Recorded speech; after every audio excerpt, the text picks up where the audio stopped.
Demi Lovato's friend and backup dancer is finally speaking out after being criticized by countless fans for causing the singer's alleged drug overdose.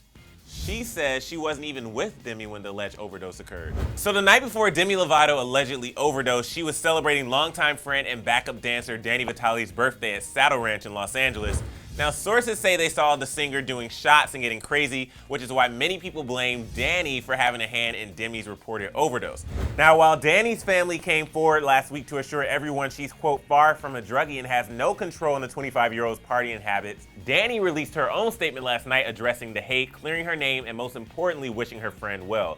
The 28-year-old statement begins, quote, "I care about Demi just like all of you do. I have not said anything about the situation until now because her recovery has been of the most importance. I was not with Demi when the incident happened, but I am with her now and will continue to be because she means the world to me, just as she does to all of you."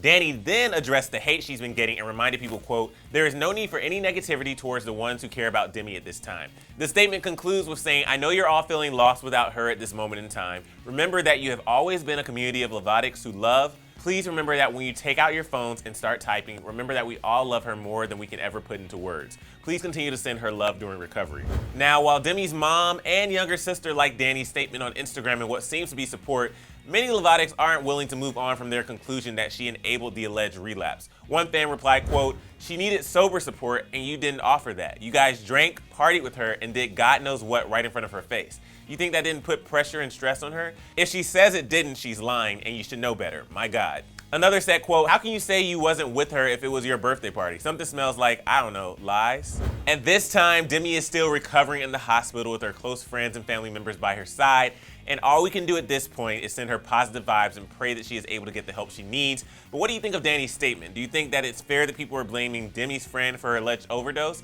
Tell us what you think in the comment section below. And of course, thank you so much for watching Clevver News. I'm your host, Emilianish Jr. You can find me on Instagram at Emilianish Jr. But before you go, click right over here to watch another new video and right down here to subscribe to our channels. I'll see you guys soon.